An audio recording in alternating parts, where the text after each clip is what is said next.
ಮನೆಯ ಮಗಳಿವಳು ನಮ್ಮ ಪುಣ್ಯವತಿ. ಯಾಕೆ ಎಲ್ರೂ ಇವಳನ್ನ ಹಾಗೆ ನೋಡ್ತಾ ಇದ್ದೀನ?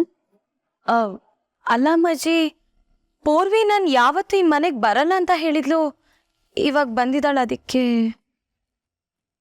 ಪಾಪ ಇವಳು ಬರೋದಕ್ಕೆ ತಯಾರಿರ್ಲಿಲ್ಲ. ಭುಜಂಗ ಅವ್ರ ಪರಿಸ್ಥಿತಿ ನೋಡಿ ನಾನು ಅವ್ರ ಜೊತೆನೇ ಇರ್ತೀನಿ, ಯಾವ್ದಾದ್ರೂ ಕೆಲಸ ಮಾಡ್ಕೊಂಡು ಅವ್ರನ್ನ ನೋಡ್ಕೋತೀನಿ ಚೆನ್ನಾಗಿ ಅಂತ ಹಠ ಹಿಡ್ತಿದ್ಲು.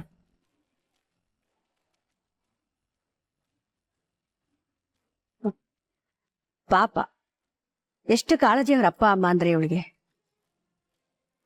ಒಟ್ನಲ್ಲಿ ಇವಳನ್ನ ಕರ್ಕೊಂಡು ಬರೋಷ್ಟೊತ್ತಿಗೆ ನನಗೆ ಸಾಕಾಗೋಯ್ತು. ಅಷ್ಟೊಂದು ಕಾಳಜಿ ಇರೋಳು ಅಪ್ಪ ಅಮ್ಮನ ಅಂತ ಕಷ್ಟದಲ್ಲಿ ಯಾಕೆ ಬಿಟ್ಟು ಬಂದ್ಲು?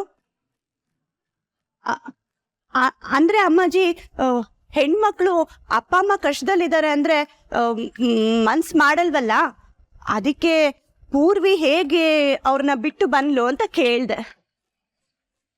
ಭುಜಂಗ ಅವ್ರಿಗಿದ್ದ ಕಷ್ಟ ಇಲ್ಲ ಈಗ ಪರಿಹಾರ ಆಗಿದೆ. ಅದಕ್ಕೆ ಪೂರ್ವಿ ನಿಶ್ಚಿಂತೆಯಿಂದ ನನ್ನ ಜೊತೆ ಬಂದಿದ್ದಾಳೆ.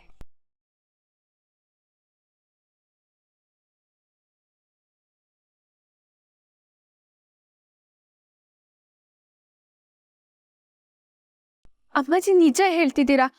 ಅಪ್ಪ ಇನ್ ಸಮಸ್ಯೆ ಎಲ್ಲ ಬಗೆಹರಿತಾ? ಹಿಂಗೆ ಅವರನ್ನ ಇಲ್ಲೇ 2 ಕಿಲೋಮೀಟರ್ ದೂರದಲ್ಲಿರೋ ನಮ್ಮ ಗೆಸ್ಟ್ ಹೌಸ್ಗೆ ಶಿಫ್ಟ್ ಮಾಡಿಸಿದ್ದೀನಿ.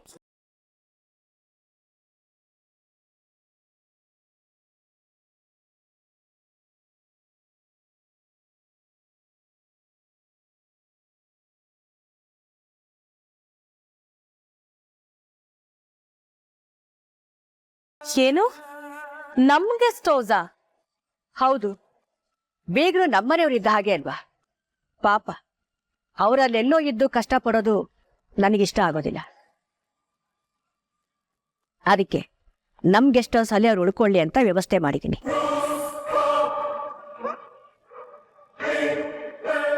ಹಾಗೆ ನಮ್ಮ ಅಮ್ಮಾಜಿ ಸ್ವೀಟ್ಸ್ ಕಂಪ್ನಿಲಿ ಅವ್ರಿಗೆ ನಾನೊಂದು ಕೆಲಸನೂ ಕೊಟ್ಟಿದ್ದೀನಿ.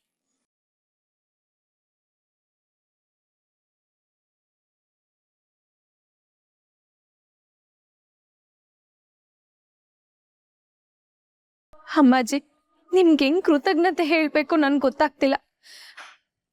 ನಿನ್ನ ಈ ಋಣನ ನಮ್ಮಿಂದ ತೀರ್ಸಕ್ಕಾಗಕ್ಕಿಲ್ಲ ಅಮ್ಮಾಜಿ. ಅಮ್ಮಾಜಿ ಯಾವತ್ತು ಎಲ್ರ ಬಗ್ಗೆನೂ ಯೋಚಿಸ್ತಾರೆ. ಯಾರೇ ಕಷ್ಟದಲ್ಲಿದ್ರೂ ಸಹಾಯ ಮಾಡೇ ಮಾಡ್ತಾರೆ.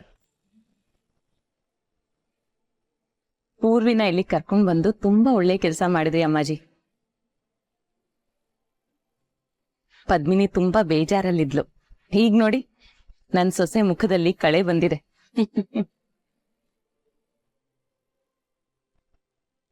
ಹಾಗಿದ್ರೆ ಪೂರ್ವಿಗೆ ಬೇರೆ ಗಂಡು ಹುಡುಕಿ ಮದ್ವೆ ಮಾಡೋ ತನಕ ನಮ್ಮಲ್ಲೇ ಇರ್ತಾಳನ್ನೇ.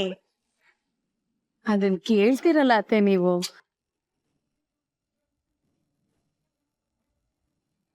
ನಿಮಗೆ ಯಾರಿಗೂ ಈ ವಿಷಯದಲ್ಲಿ ಅನುಮಾನ ಬೇಡ, ನಾನೇ ಹೇಳ್ತಾ ಇದ್ದೀನಿ. ಇನ್ಮೇಲೆ ಪೂರ್ವಿ ನಮ್ಮನೆಯಲ್ಲೇ ಇರ್ತಾಳೆ.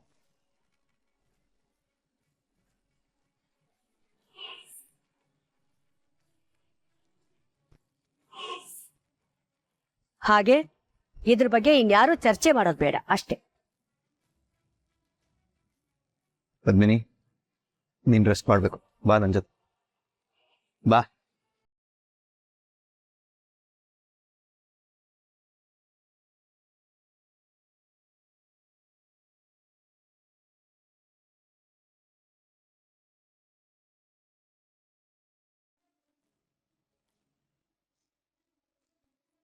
ಪೂರ್ವಿ, ನೀನ್ ಹೋಗಮ್ಮ, ಸ್ವಲ್ಪ ಹೊತ್ತು ವಿಶ್ರಾಂತಿ ತಗೋ.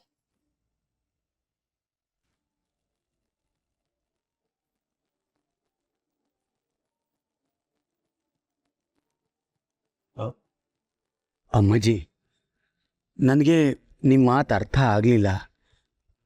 ಪದ್ಮಿನಿ ಹೇಗೆ ಮನೆ ಬಿಟ್ಟು ಹೋಗ್ತಾಳೆ? ಎಲ್ಲ ನಾನು ಹೇಳ್ತೀನಿ, ನನ್ನ ಜೊತೆ ಬಾ.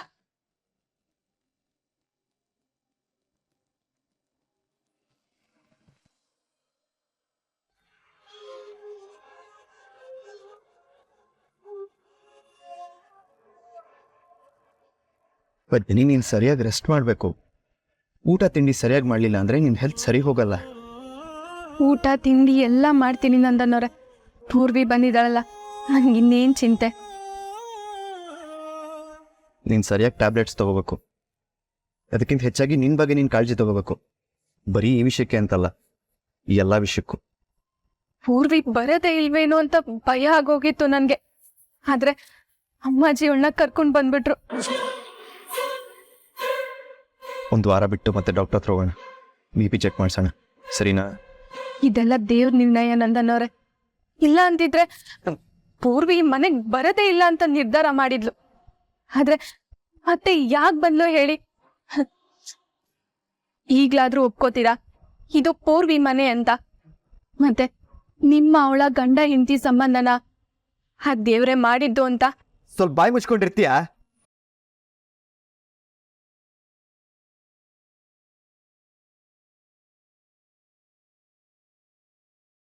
ಯಾವಾಗ ನೋಡಿದ್ರು ಪೂರ್ವಿ ಪೂರ್ವಿ ಪೂರ್ವಿ ಅವಳ್ದೆ ಜಪ ಮಾಡ್ತಿರ್ತೀಯ. ನಾನು ಹೇಳ್ತಾ ಇದೀನಲ್ವಾ, ನಿಂಗೆ ಹುಷಾರಿಲ್ಲ, ಸ್ವಲ್ಪ ರೆಸ್ಟ್ ತಗೋ, ನಿನ್ ಬಗ್ಗೆ ನಿಂಗೆ ಕಾಳಜಿ ಮಾಡ್ಕೋ ಅಂತ. ನಿಂಗೆ ಅದ್ರ ಬಗ್ಗೆ ಗಮನನೇ ಇಲ್ಲ. ಛ,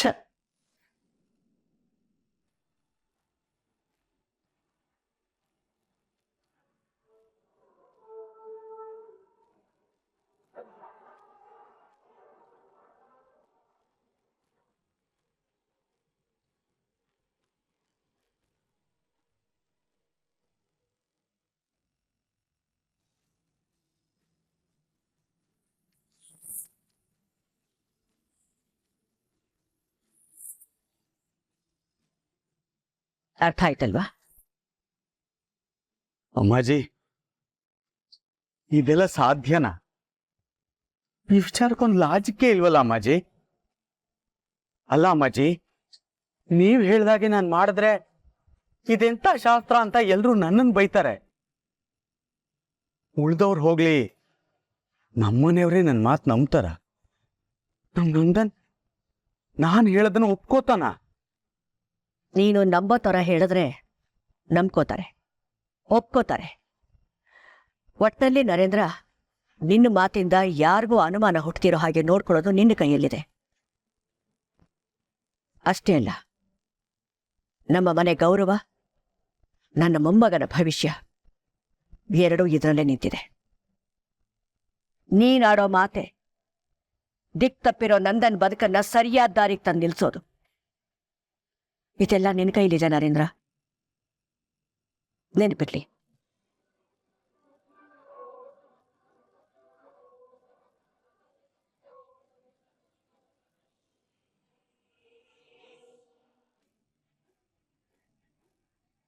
ಅಕ್ಕ, ಪೂರ್ವಿ, ನಂದನ್ನವ್ರು ಹೇಳಿದಕ್ಕೆ ಬೇಜಾರಾಗ್ಬೇಡ ಕಣೆ. ನೀನ್ ಬಂದೆ ಅಂತ ಅವ್ರು ಬೇಜಾರಲ್ಲಿಲ್ಲ. ಯಾಕೋ ಗೊತ್ತಿಲ್ಲ, ಅವ್ರು ಬೆಳಗ್ಗೆಯಿಂದನೂ ಕೋಪದಲ್ಲೇ ಇದ್ದಾರೆ.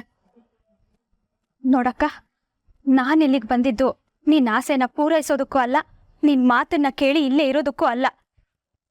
ನನ್ನ ಮದುವೆ ಆಗೋವರೆಗೂ ಅಮ್ಮಾಜಿ ಸೇವೆ ಮಾಡ್ಕೊಂಡಿರೋಣ ಅಂತ ಬಂದಿದ್ದು. ಪೂರ್ವಿ, ಹೌದಕ್ಕ, ಅಮ್ಮಾಜಿ ಬಂದು ನನ್ನನ್ನ ಬಾ ಅಂತ ಕರೆದಾಗ ನಾನು ಅದಕ್ಕೆ ಒಪ್ಪಿರ್ಲಿಲ್ಲ. ಆದ್ರೆ ಅವ್ರಿವತ್ತು ನಮ್ಗೆ ಎಂತ ದೊಡ್ಡ ಸಹಾಯ ಮಾಡಿದ್ರು. ಬೀದಿಗೆ ಬಿದ್ದಿದ್ದು ನಮ್ಗೆ ಉಳ್ಕೊಳಕ್ಕೆ ಆಶ್ರಯ ಕೊಟ್ರು, ಅಪ್ಪಯ್ಯನ್ಗೆ ಕೆಲ್ಸ ಕೊಟ್ರು. ಅದಕ್ಕೆ ಅಪ್ಪಯ್ಯ ಅವ್ರ ಜೊತೆ ಹೋಗಿ ಅವ್ರು ಮಾಡಿರೋ ಉಪಕಾರಕ್ಕೆ ಅವ್ರ ಮನೆಗೆ ಹೋಗಿ ಅವ್ರ ಸೇವೆ ಮಾಡ್ಕೊಂಡು ಅವ್ರ ಋಣನ ತೀರ್ಸು ಅಂತ ನನ್ನನ್ನ ಇಲ್ಲಿಗೆ ಕಳ್ಸಿದ್ದಾರೆ. ಅಷ್ಟಕ್ಕೆ ನಾನು ಇಲ್ಲಿಗೆ ಬಂದಿರೋದು. ಅಲ್ಲ ಪೂರ್ವಿ, ನೋಡಕ್ಕ, ನೀನ್ ಮತ್ತೆ ತಾಳಿ ಗಂಡ ಮದುವೆ ಅಂತ ಮಾತಾಡಿದ್ರೆ ನಾನ್ ನಿನ್ ಜೊತೆ ಮಾತ್ ಬಿಡ್ಬೇಕಾಗ್ತೈತೆ. ನೆನ್ಪಿರ್ಲಿ, ಅಮ್ಮಾಜಿ ನನಗೆ ಒಂದ್ ಹುಡುಗನ್ನ ಹುಡುಕಿ ಮದ್ವೆ ಮಾಡಿಸ್ತೀನಿ ಅಂತ ಹೇಳಿದ್ದಾರೆ. ಅಲ್ಲಿವರೆಗೂ ಮಾತ್ರ ನಾನು ಈ ಮನೇಲಿರೋದು. ಅದನ್ನ ಹೇಳಕ್ಕೆ ಅಂತಾನೆ ನಾನು ಇಲ್ಲಿಗೆ ಬಂದಿದ್ದು. ಈಗ ನಿನ್ಗಿದೆಲ್ಲ ಅರ್ಥ ಆಗಿದೆ ಅಂತ ಅಂದ್ಕೊಂಡಿದ್ದೀನಿ. ನೋಡು, ದಯವಿಟ್ಟು ನೀನು ನಿನ್ನ ಬಗ್ಗೆ, ನಿನ್ನ ಆರೋಗ್ಯದ ಬಗ್ಗೆ ಕಾಳಜಿ ಮಾಡು. ಪೂರ್ವಿ, ಒಂದ್ ನಿಮಿಷ.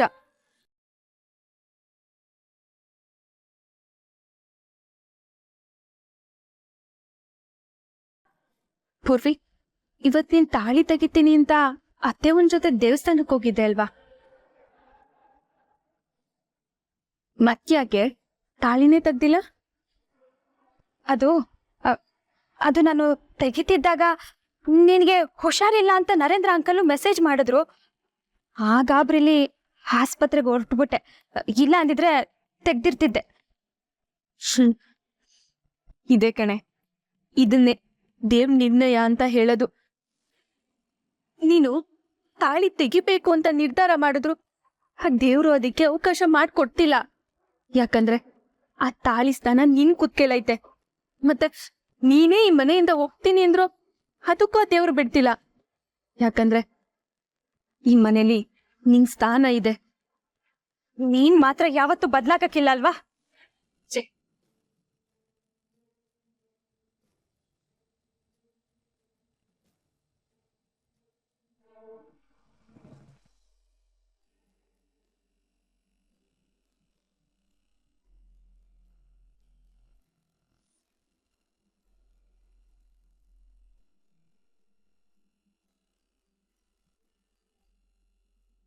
ಪದ್ಮಿನಿ, ರಾತ್ರಿ ಏನಾದರೂ ಬೇಕಿದ್ರೆ ಸಂಕೋಚ ಪಟ್ಕೊಳ್ದೆ ನನ್ನ ಎಪ್ಸು. ವಾಮಿಟ್ ಬಂದ್ರೆ ಇಲ್ಲ ಬಾಯಾರಿಕೆ ಆದ್ರೆ. ನಿಮ್ಗೂ ಹುಷಾರಿಲ್ಲ, ಏಟಾಗೈತೆ. ನನ್ನ ಬಗ್ಗೆ ಯೋಚನೆ ಮಾಡೋದ್ ಬಿಟ್ಟು ಸುಮ್ಮನೆ ಮಲ್ಕೊಳ್ಳಿ.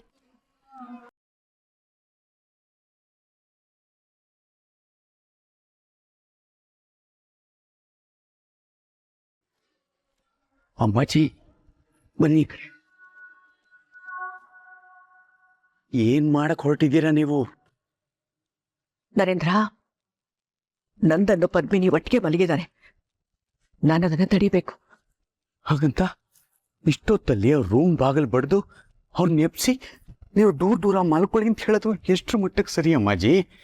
ಇನ್ ಒಂದಿನ ತಾನೇ, ಹೇಗಿದ್ರು ನಾಳೆ ಪದ್ಮಿನಿ ತವ್ರ ಮನೆಗೆ ಹೊರಡ್ತಾ ಇದ್ದಾಳಲ್ಲ. ಇಲ್ಲ ನರೇಂದ್ರ, ಇದೆಲ್ಲ ತಪ್ಪು ಅಂತ ಗೊತ್ತಿದ್ದು ಸುಮ್ಮನಿರೋದಕ್ಕೆ ನನ್ನಿಂದ ಆಗೋದಿಲ್ಲ. ನಾನು ತಡಿಬೇಕು.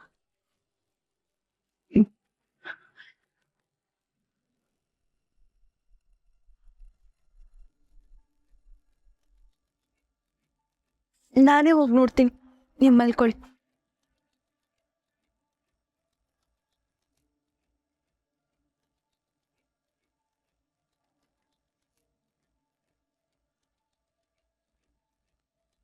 ಅಮ್ಮಾಜಿ, ಪದ್ಮಿನಿ, ಅದು ನಿಮ್ಮಿಬ್ಬರಿಗೂ ಹುಷಾರಿಲ್ವಲ್ಲಮ್ಮ. ರಾತ್ರಿ ಏನಾದ್ರೂ ಹೆಚ್ಚು ಕಡಿಮೆ ಆಗ್ಬಿಟ್ರೆ ಒಬ್ರಿಗೊಬ್ರು ಸಹಾಯ ಮಾಡ್ಕೊಳಕ್ಕೂ ಕಷ್ಟ ಆಗ್ಬೋದು. ಅದಕ್ಕೆ ನೀನು ನನ್ನ ರೂಮಲ್ಲಿ ಮಲಗ್ಬೋದಲ್ವಾ? ಅಜ್ಜಿ ಮನ್ಸಲ್ಲಿ ಏನಿದೆ? ಯಾಕೆ ನನ್ನ ಪದ್ಮಿನಿಯಿಂದ ದೂರ ಇಡ್ತಿದ್ದಾರೆ?